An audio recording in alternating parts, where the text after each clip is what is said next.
Welcome to PolyCast, an official podcast of Apolyton Civilization Site. Daniel Quick. Makahlua. Imran Siddiqui. Cartimandua. With guest co-hosts Keygen Lancer. 3, 2, 1, go. I almost said 3, 2, 1, shiny, but I figured I'd confuse you, so I didn't. out of my head, I thought shiny.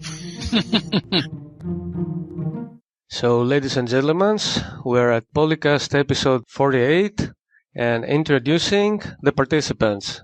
I'm starting with myself. I'm Costas, also known as Keygen. Daniel. Known as DanQ. Hello. Annalee. Cartimandua. Hi. Lance. And Makahlua. Hello. We also have an interviewee for the first part of this episode, Carch. We'll get to that shortly. But first, a question to him. Since you are appearing on PolyCast, have you ever listened to the show before? Yeah, I have. I can't remember which show it was, though. I think it was a holiday show. Girls playing Civ. You think that was it? Yeah, it's gotta be. It was the best. That one was a lot of fun. Yeah. Because you guys were just going totally nuts. I haven't seen the numbers for it, but I think it's probably the most popular PolyCast ever. Is that right? It was really was the most fun to make, though. It was fun. For some people. Not Dan, who had to edit all that. Dan was upset because all he got to do was listen. He just listened the whole time. He didn't even say anything. Oh, he didn't get to make himself look smart. No. No, I just look smart through the editing. That's all. And there was a lot of editing involved in that one. Uh-oh. As Mackie said, yeah, it is the most popular, adjusted for some odd craziness that we've seen in the stats for the first episode. My gosh, it's been more than 6 months now. It's still Getting downloads, huh? It's still getting downloads. It's still getting new listeners or people who downloaded it before and deleted it and then went, why? Why did I delete that? It sounded like women were talking to me. No.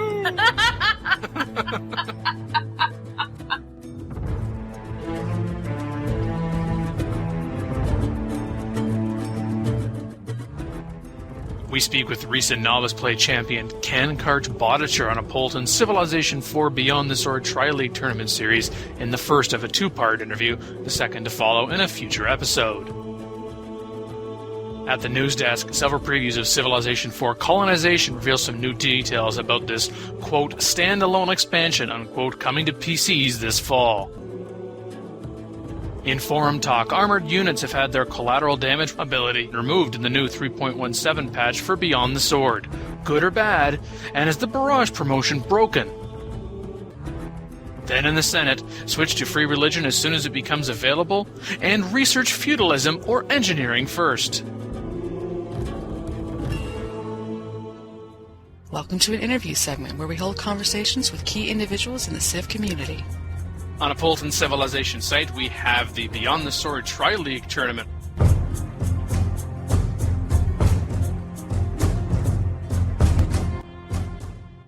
We have Novice Level, Intermediate, and Advanced. There are different games posted every month, too, in fact, and you have a chance to see if you are the best, or at least don't suck.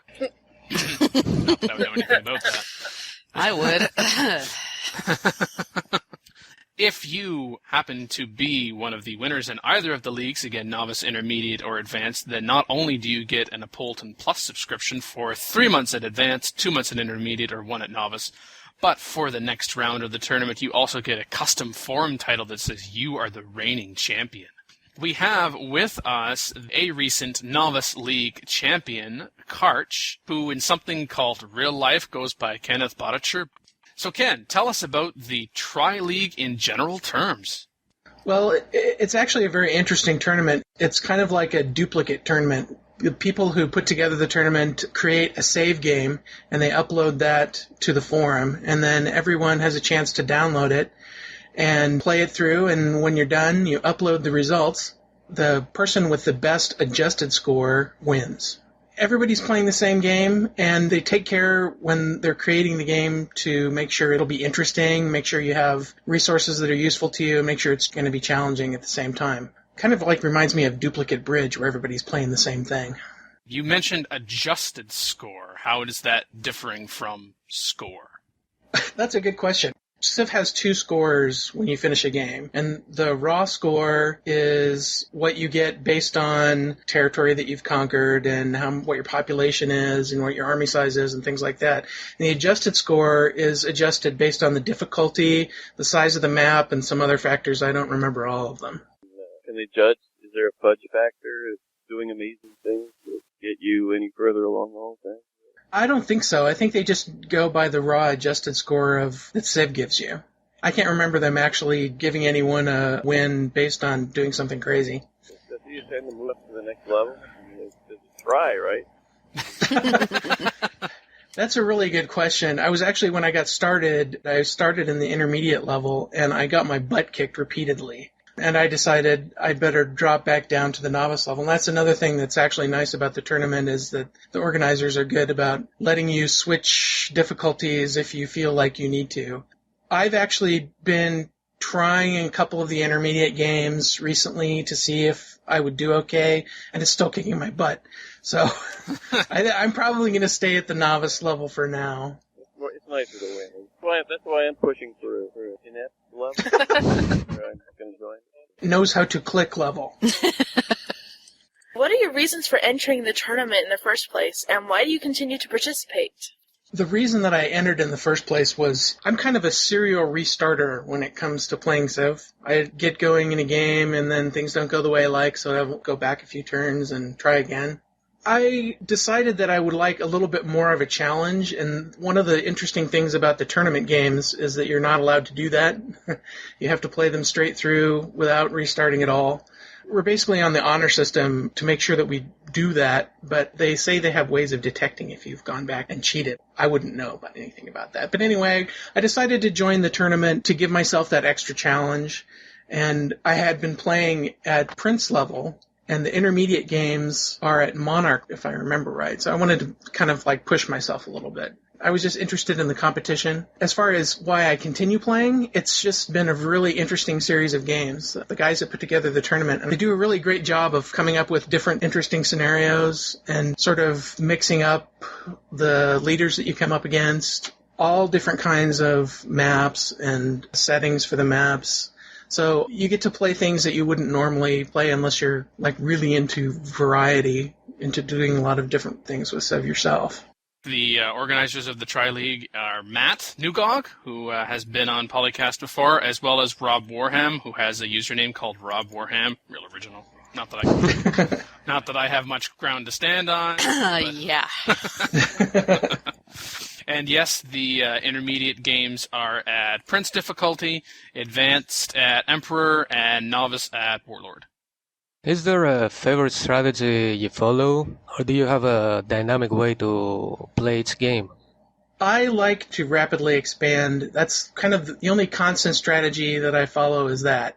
I like to explore as much as possible, find out who my nearest neighbors are, and expand towards them as quickly as possible. That's kind of the only constant strategy. Apart from that, I'll adjust it dynamically based on what leader I have, what the terrain looks like, whether I think I can get early religions or not, those kinds of things. But usually it's expanding towards my nearest enemy as my basic goal in the beginning of the game. So do you prefer a warlike game or a more diplomatic? I like the peaceful games better. The main reason is I tend to get bogged down with long wars. I haven't quite mastered the art of making peace and then rebuilding and going back to war again. When I get into a fight, I want to drag it out until one side is, reduced to rubble. That can really wipe out your game if you get in against a defensive leader or something. You end up spending all of your resources on armies and end up losing in the long run. For some reason, I just focus in on that. And so if things are going a little bit more peacefully, I'm better able to concentrate on keeping the empire going rather than just going to war and killing things. Oh, you prefer a more builder style? Yeah. In fact, I don't think I've had a conquest victory at all. All of my victories have been either space race or diplomatic. Oh, okay, so you have one. I was about to say, I don't know if we have any more room for builders on this show, but you win, so, okay. A lot of my success has been, to quote Woody Allen, just showing up. You know, Woody Allen famously said 80% of success is just showing up. A lot of the games that I've won, well, not a lot of them, a couple of them that I've won, I was the only one who turned in a save game. I tried to fix that problem by going to a couple of websites where I have some friends and drumming up a little support for the tournament. I think I got maybe 4 or 5 new people to join in the last few games, which is good because it's really never fun to win playing against yourself. But a lot of the other games, people will finish them, and I find this to be true, especially in the novice bracket. They'll finish them and they just won't bother turning in the game because they're embarrassed because they lost or whatever. But people that are participating have to remember that even if you lose, nobody else wins, and you have the best loss. You're going to win your free month of Apolyton membership, so it's worth turning it in. The other thing that's nice about this is that you get to play at your own pace. I mean, if I have a lot of spare time, I can just blast through a game really quickly. There was a game a few games back where I did that. I just played it, I think it was in 2 sessions, maybe a 6-hour session and a 3-hour session, and I was done. And then there's other games where I'll keep putting it off, but you can just totally go at your own pace, and it makes it a lot easier to have fun.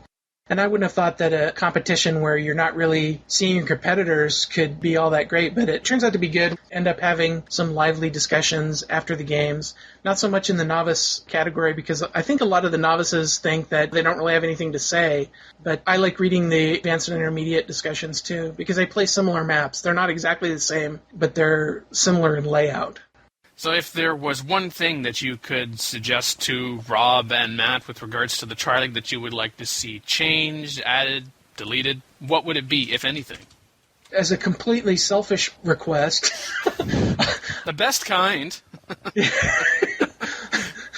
I would want the difficulty moved up 1 notch, because I honestly think that the Warlord difficulty is a little bit too easy for me, but Prince difficulty is still too hard, I've found after trying some of the intermediate games. So they say in the League rules that the difficulty levels are approximate, but I don't think that they've actually tried different difficulty levels. But on a more serious note, some of the scenarios they come up with are just really way out there. Like, when you have multiple rulers from the same country and there's espionage going on, it's impossible to tell who the espionage is coming from. Like, if you have spies in your territory that are destroying improvements, the message you get from the game is, England has destroyed farm. And when there are 2 different rulers from England, you don't know who to go after. I found that very maddening. Because I like to get even with people who are sending spies after me.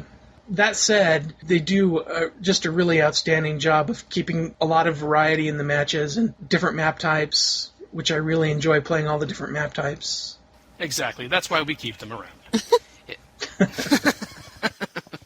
Did I say that out loud? Mm-hmm. Uh-oh.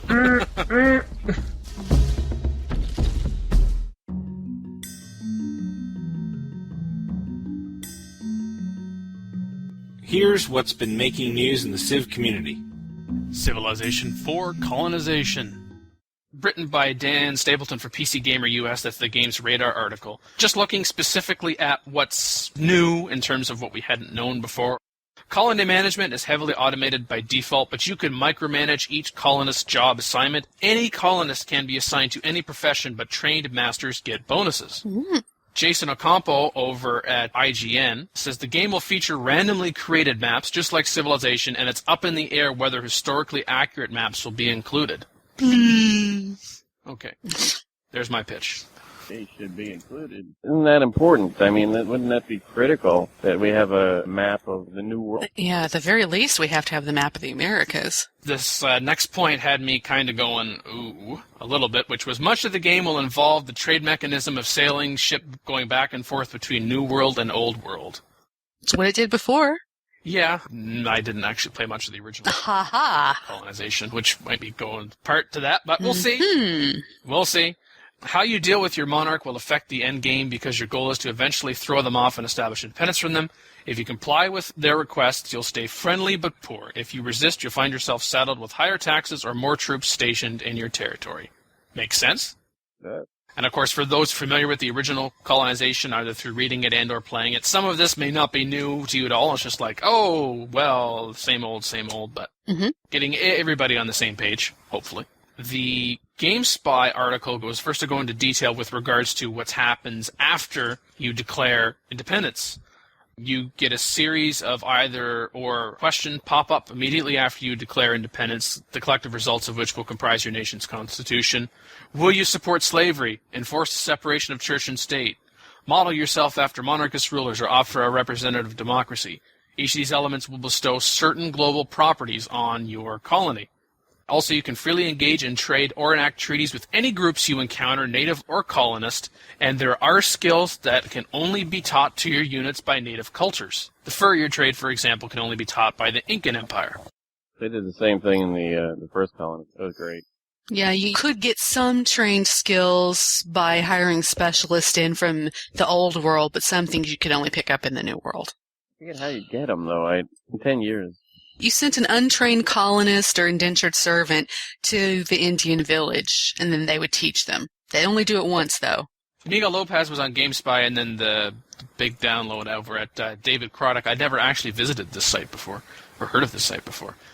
Unlike most other strategy games, any unit in Civ 4 colonization can be upgraded to any other type of unit, but not instantly. You have to train them first. A unit's previous training does have an impact on the success he'll find in future jobs. They provide the example of double-clicking on a settler, choosing fisherman from the list of upgrade choices, and letting him work for a bit before moving him to a flat tile and then converting him into a farmer, where that career switch worked out for the better since the two lines of work weren't too dissimilar in their requirements. That's interesting. Yeah, why not? That should almost be brought into Civilization 5, because, you can train somebody to do anything. You can make defensive pacts and treaties with Native Americans. I'm not sure if that was in the original or to what extent it was. Well, you could ask them to help you, I think, against the king, but it depended on how your overall relation with the tribe was. There wasn't individual treaties or anything. No. If you encroach on their land, they might go to war with you. However, if your relationship with them is strong, they might simply give you their villages as your borders expand. Is that new? They would sometimes not complain if you took over land, but eventually they would get really ticked off if they were, totally surrounded. Even if they liked you, they'd be like, hey. So that's a positive change. It made no sense that if you were there on the coast and you had otherwise peaceful relations, you had one village that would be totally, completely alarmed, and everybody else was all just relaxed. Because you'd end up having to go to war or something with them because of that one village. I wonder how historically accurate that is. They're just giving you their villages? That's odd. Yeah, I don't know about the historical accuracy of that. May have made that to make it easier for the player's gameplay, but I don't know about that. Yeah, I'm not going to go over to my neighbor's house and say, would you like my house? Not going to happen. I don't know, maybe it's a reflection of the more peaceful tribes who decided, look, we're just going to move west because you people, oh God. Wouldn't that different than giving you their village? Yeah. If you give them their village, can you turn it into a city or something? Yeah, we need more details on that, Dan. That's all we've got right now. With regards to the rebel sentiment, it's once you reach 50%, you can start a revolution. The revolution screen also shows what forces you have and what forces your opponent has. Was it a 50% thing in the original, too? I don't recall, but I know you would have enemy forces develop from within your own lands as loyalists, I suppose. Yeah, each of your cities had a meter as to how much rebel and how much imperial they were, sort of. And head more towards the people that were wanting to be independent side of the rebels, then the city would produce more and you wouldn't have that problem with having enemy forces come out. But if you had, your younger cities that hadn't developed as much, sometimes you'd have them try to rebel and go back to the home country, or they'd at least spew out partisans that would come attack you from the other side. I think historically New York had a lot of rebels, whereas Montreal had none. That's a shot at DQ. After declaring a revolution, you get to form your constitution. If you pick slavery, it will increase the production in all your cities. Choose monarchy, you will be allowed to have continued trade with Europe. Although we probably assume not the European power that Right. is, Not the home country. In this particular preview, an unnamed representative from 2K is quoted specifically. They say they have included everything that's in the actual American Constitution. You have to decide what way you're going to go on that. I like his comment about, you don't have to battle naval units, just ground units. Of course, if you destroy ships before they can land and deploy troops, that's a good thing. Yeah. Really? Destroy that man of war full of cavalry before they get here. Finally, in previews over at 1UP from Thierry Nguyen, we talked about the mechanism of back and forth between the New World. Each trip to Europe takes 2 turns, so your ship is out of commission for at least 4 turns when you decide to go back to each direction, so something to be considered. And each home country and its 2 leaders have a special set of traits, and the French traits lend themselves to positive relations with Native Americans. Yep. They didn't have multiple leaders, but that was the French traits from before. So what's the similarities with Civilization 4? Apart from, let's say, they use the engine of Civilization 4, but at what extent, apart from the graphics? Do we know anything? Do we have the same resource system, the same military? No, they really haven't gone into detail about what units we're going to have or exactly the resources. You'd have to look up on the original colonization to get an idea. I'm hoping for some modern armor. If it gets that far, you're in trouble. Yeah, just give me one. I thinking about the original colonization, I had developed one of my strategies came to mind from 10 years ago, which doesn't happen too often. I would try to limit the amount of cities that I would build on the ocean because it would limit the amount of places that the English could land. And so I kind of knew which way they were coming from if I did that. Yeah, you'd have like 2 or 3 port cities and everything else would be inland. So, there's only 2 or 3 places they would land. Exactly. And therefore you could make them the big, fully developed stone wall forts and stack them with cannons and cavalry. Yeah, and all the inland city had only good intentions to defend it. Yep. Got news? Email news@apolyton.net or send a private message to DanQ, Locutus, or one of the other news editors.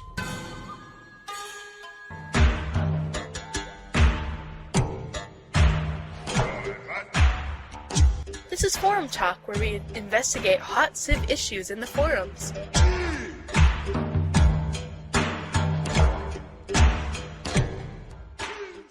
Tanks are direct fire weapons. Well, tanks are direct fire weapons. I mean, you can use them as indirect fire weapons, and they could, as an indirect fire weapon, cause collateral damage, but they don't have a lot of the advantages that artillery has as being set up for that purpose. I mean, artillery can deliver rounds on target with relative reliability, whereas tanks kind of just park on a hill and raise their gun and blast away. So tanks causing collateral damage, tanks should cause a direct fire damage to the unit that they're attacking, but I would say that collateral damage is not a good idea. I agree there. Otherwise, if tanks have that, in addition to also having Blitz, for example, or being able to attack multiple turns and the fact that they can go down the City Raider path, if they also had the ability for collateral damage, then we just have a whole bunch of stack of tanks and modern armors, and some might be upgraded along certain paths for others, but they'd all be tanks. Why would we have our artillery? Where would be our mobile artillery, for instance? Then there's no reason to actually think. It's just, okay, modern era, tanks, tank. Right. It lets out combined arms. We got tanks at 28 strength, modern armor at 40. They both have 2 movement point. They don't receive defensive bonuses, but as I said, they begin with the Blitz promotion. That's true. That's a pretty big thing starting with Blitz, because for any other unit to get there, it has to have Combat 3 as well as Military Science. Combat 3 is a bigger one to get as opposed to Military Science. I'd mentioned City Raider, and one individual here, he said that he thinks tanks ought to get collateral damage, but why should they get City Raider? He's saying maybe it would be better to allow Marines to have City Raider and tanks only combat and barrage lines. It would make it so that tanks aren't so dominant but still give access to a modern-era City Raider unit. That makes a lot of sense. Tanks historically, and that's kind of my bugaboo is, history, because these things come from history. Tanks historically, once they get into cities, they're just, you can kill them, no problem. I think that's a fair point as well to look at. Whatever the solution is, we definitely don't want one particular unit to be everything to everybody. He says that he doesn't agree with the combined arms theory way of looking at it. But I think you could have someone that would agree that, yes, they ought to have collateral damage, but not get City Raider, and you still need Combined Arms 3 way of looking at it. If Marines, for example, had City Raider and tanks did not, maybe you would actually want to diversify the units that you're using to attack. And actually, if Marines had City Raider whereas tanks did not, I might actually have a reason to build Marines, because I don't at this point. Hardly ever. Very situational. Do you make it that far in the game? Yes. Sorry. At times. And no, I don't do an advanced start thing. No. So I do actually make it that far, yes. I don't know that much about Marine training except that they're amphibious. They're there to hit the beach.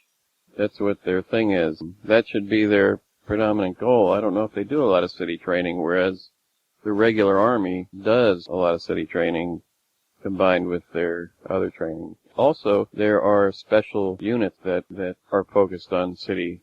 And that's what had developed in World War II was more than currently, I think, was special units that were trained to go through cities and fight in them. Marines, I don't think that's their thing, any more than armor. Tanks are for getting in, blitzing, getting in behind, cutting supply lines. This is one of the major things that Civ is seeing so far. Cutting supply lines, isolating the units, and weakening their defensive capabilities that way. Once supply lines are cut, units just tend to evaporate. I think with the Beyond the Sword patch and the latest one, and tanks having their collateral damage removed, which I actually didn't realize.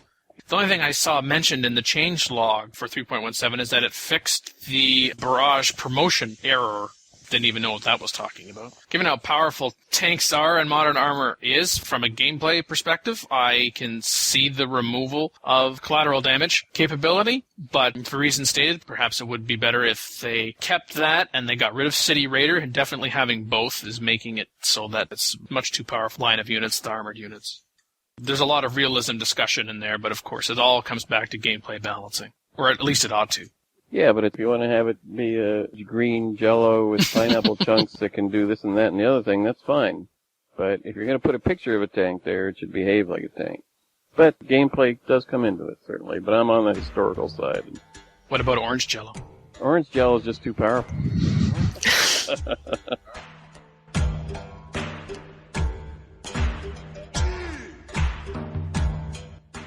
The barrage promotion, is it broken? I don't know what they're actually referring to, but as a concept, I was kind of considering it.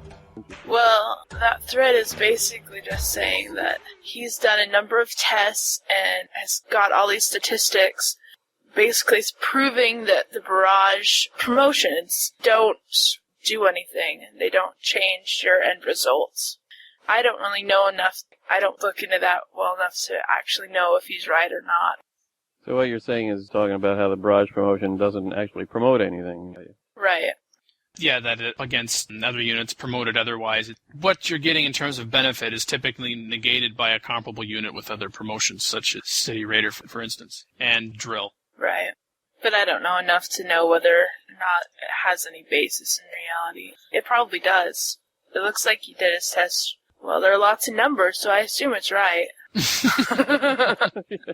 You do things the same way I do. It's like, oh, numbers must be right. Yeah, it's like, oh, I can't read the numbers. The thread was started at the end of May, and it's already over 11 pages. I was like, whoa. Yeah, it's a huge debate.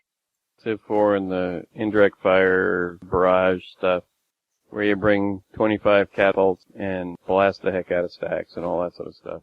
It makes conquering go very quickly. Especially if you have to go up against a target that's like at 100% or more culture, and they've got city walls and they've got a castle, and instead of it being just a complete slaughter on both sides, at least evens it out when you have to go against a really hard target. Yeah, if you're actually trying to take that target as opposed to just annoy it. Don't leave home without your siege weapons, whatever level you're at. So, Firaxis came up with the barrage as an answer to stacks. Do you think it was a good one? I think it was reasonable given the circumstances. I think there's room for further consideration, such as we were getting at having tanks get rid of the City Raider line instead. But as it is, I think it's reasonable. So would you take it to Civ 5 just the way it is? I think when it comes to Civ 5, I would look at possibly putting collateral damage back and taking City Raider out. The fact that doesn't have both now, it's a good answer. I just don't know it's the best one. Sounds good. the Beyond the Sword team diplomacy game. It's a lot of fun. It's a lot of interesting stuff going on with very experienced players in the teams. So I would suggest that people jump in if they can, to different teams. And even if they just throw in an idea here or there or a concept or whatever, like I'm doing, I'm mostly just learning from my teammates there the different way people play a game.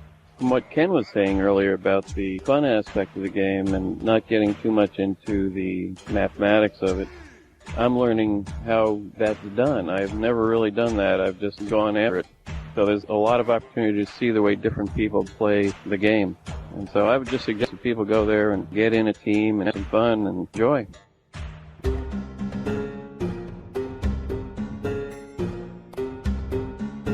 Welcome to the Senate, where we discuss game strategy. Switch to free religion as soon as possible. Well, I usually don't. I stay to theocracy, and I switch to free religion pretty later often. Oh, but you will switch to it just later. Yeah, for the science effect, but later, because I prefer personally theocracy for military, for the bonus they give. What would you say is the advantage of... The experience, the added experience. What's the advantage of switching to free religion? Free religion gives you +1 happy per religion in a city, and as Costas mentioned, plus 10% research in all your cities. Available at liberalism with a low upkeep. So 10% is... What's the downside to it? None. None, really, honestly, because if you have a lot of neighbors of different religions, it's actually beneficial to switch to a little earlier because it eases your relations with everybody. Yeah, that's true. Instead of everything, oh, heathen, get her, But now, if you have a religion yourself and you switch to free religion, isn't that inviting a bunch of other heretics and such? Yeah, but actually having more different religions is beneficial because you can build your culture up a lot easier. Sure, they can send in missionaries to your cities, but in the end, it's going to turn out to your benefit. Yeah, I think really the downside to free religion is simply not something specifically about free religion, but what is it in another religion civic that you are giving up in order to go over to free religion? For example, with organized religion, if you have your state religion in a particular city, then your buildings are constructed 25% faster. That's the primary reason for me that I will not switch to free religion, hardly ever, actually. Now, there is the argument, well, at some point, Dan, if you're really lasting that long in the game, what do you have left to build? That's just buildings, and that's not units. Why wouldn't you have the plus 10% research in the city? Well, I'm typically finding that if one of my founded religions, or if my only found one, if it's dominating, or there is a dominating religion that has spread to me, and that particular civilization or civilizations is stronger than me militaristically, I tend to prefer having slightly better relations with them. And I also find that, speaking single player specifically, that quite a few civilizations after a while, they will switch to free religion. So any negative that I had not being their religion is negated as soon as they switch over to free religion. Now, that's not all games, that's not all particular leaders. And Isabella. I randomize traits all the time, so it's kind of like, it could be anybody, it could be nobody. Of course, the science boost, it's all scientific method. I'm liking having that 10% boost with my monasteries. Still, I gotta agree, there's a massive downside to switching to free religion then, if you lose everything from the other civic that you're giving up. I gotta agree with you, Dan, those 25% production bonus and such the like, that's big. Silly people, that's what factories are for. Later on in the game, there can be the argument that, well, the plus 25%, what's that really going to get you relative to once you have factories, for example? The other consideration with organized religion is that if you don't have a monastery in a particular city, you can continue to build missionaries. Then you may wonder, well, at that point, by the time free religion comes around, is there really any lots of spreading of religion going on? Isn't it pretty entrenched? I guess that comes back to me, to whatever religion I am, whether I founded it or it's a dominating from religions from someone else that's spread. What I like to do is to have so that my relations with those heathen civilizations... You knew that was going to come up.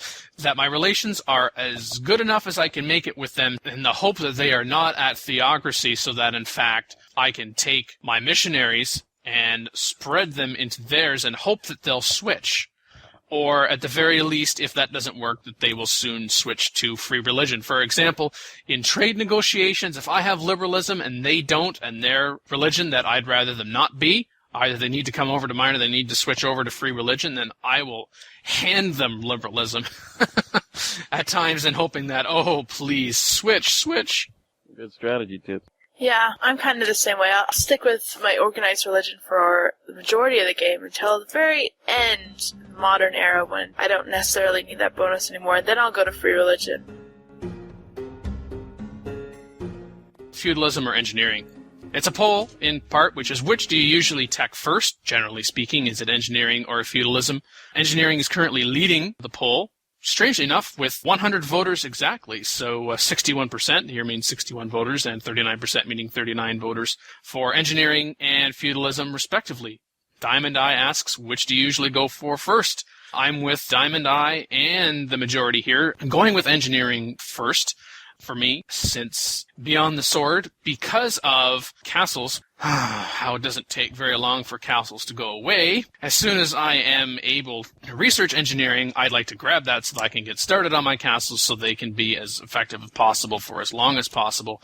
The Notre Dame wonder is nice, but do I have a city that I can afford to have building that? Because by that point, I'm starting to worry about the safety of my empire. I'm starting to look too tasty, typically. But the plus one road movement is also big for me, but it's being able to build the castle, having espionage ability, because before that, it actually might be more of a 50-50 for me, which of the technologies I would go for first. Because it's true with feudalism, you get longbowmen, and I like upgrading my archers as soon as possible to those. I would still go, especially post Beyond the Sword, with engineering. It's more expensive to research engineering. Yes, that's true. 1,000 beakers versus 700. But despite the higher cost, I still believe it's worth going for first. Maybe the cost is higher because it's worth going for. The other nice thing that engineering does is it leads to chemistry, which will get you both frigates and privateers, which I find particularly helpful for sea-based defense, assuming you have a map that would reasonably support that. In that thread they were talking about, a lot of people don't go for either, they just trade for them. I'd be curious to know which they would like to trade for first. Valid point. Apparently engineering. I don't care that much for feudalism compared to engineering. But longbows. Well, crossbows are better. Yeah, I know. It just depends on which one is easier to get to, and am I lagging behind or not? Right. It's kind of a situational thing. Sometimes you go for feudalism, sometimes you go for engineering. Yeah. It really depends on the game, as everything does. Everything in this game depends on the game.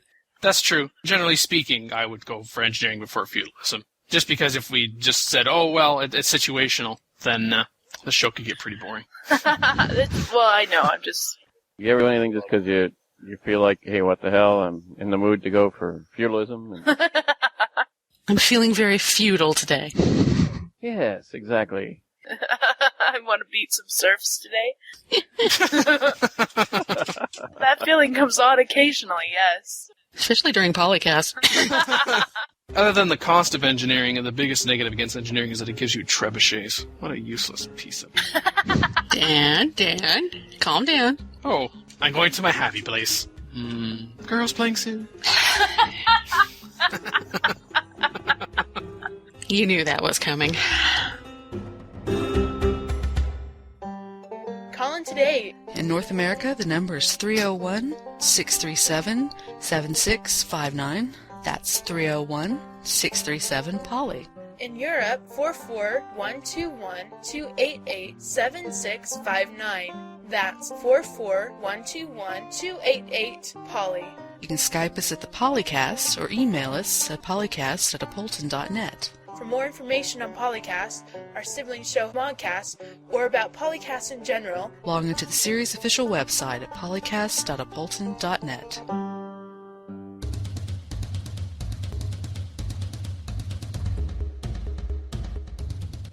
The Do You Care thread by Desert Fox. Of course, all these things that the AI cares about. The question is you as a player, do you care about them? no. Those being the religion the rival has. He or she has your favorite civic, years of peace with you, close borders, Trading with your worst enemy, has vassals, years of peace with him or her. Trade relations were fair and forthright. She didn't give you tribute help. He or she voted for you, and he or she declared war on your friend. My first question is, years of peace with you and years of peace with him and her. Why are those two separate items? Am I missing something? Maybe it's saying, did you declare war on them or did they declare war on you? I'm not sure, though. That was just the benefit of the doubt for them. For me, of those ones on the list that I actually do care about would be years of peace with them. I'll combine those two together. Trade relations, whether or not they did or didn't give me tribute or help. And then what religion the rival has. But as for the others, I really don't care much about them. There you go. Well, I care about the things you said, plus the voted for you. I'm very vindictive. If they didn't vote for me, they're going down. What? You didn't vote for me? Are you kidding me? And if we have close borders, that's because you're building too close to my territory. Exactly. It's like, if you had stayed back, we would have been fine. Did you notice how it was the women on the panel mentioning that? Very territorial. We discussed this in a prior episode, thanks. Yeah. I think we have very distinct playing styles, and emotions pull into it. He or she voted for you. That has to do with a woman scorned, right? You don't do that. That's right. As for the other things, I mean, are you going to really go look through you don't have my favorite Civic? Oh, you jerk. No, I don't care then. Really.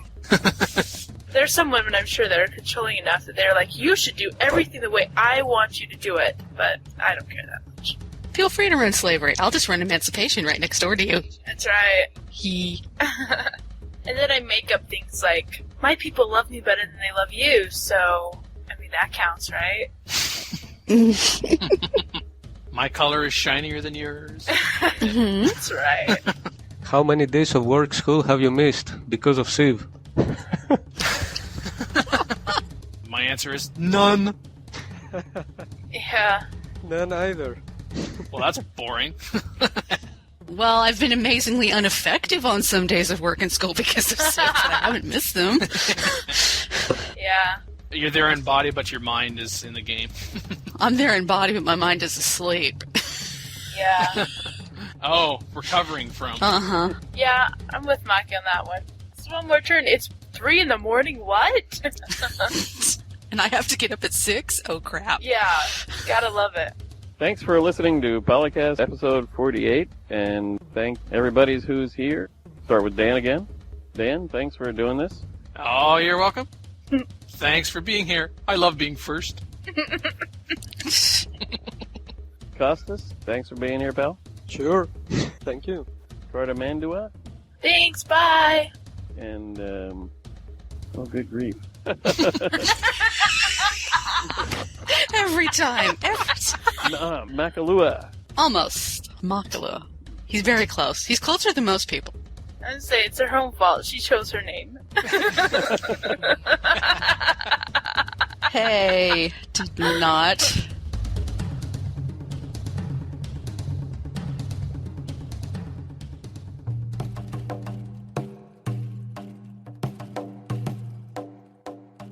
Costas did the introduction, so... Dan gets to do the outro because he's evil and making us Americans work on a holiday weekend. You guys are working on a holiday weekend for nothing, so who's truly crazy? Oh, he's got us there. What? We're not getting paid for this? Well, it's still making us work on a holiday weekend, so there. Imran had it right. He just took off. Go on. Smarter than the rest of us. Oh, no. Oh, we're not going to admit that we just said that about him. I actually don't have anything scripted as far as this introduction to you goes, so I might butcher it terribly and then edit it in post-production, and I'll sound brilliant. So normal standard operating procedure, then. Yeah, pretty much. Ken Baudicher. Thank you, Baudicher. Thank you for saying that before I tried to pronounce it. I do appreciate that. I could have just asked you that straight, but I figured this was more entertaining. It's further proof that Dan is secretly evil. Oh, so we switched topics now, have we? Oh, why not? That was going nowhere. Oh, I don't know. As a first-time guest, is he allowed to say that? I'm feeling pretty lenient today.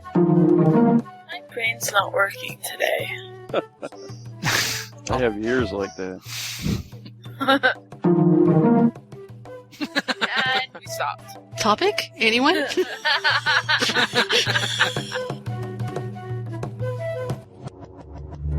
Record date, July 5th, 2008. sound clips copyright Civilization 4 and the Warlords and Beyond the Sword expansion packs. Copyright 2008 Apolyton Civilization Site at apolyton.net.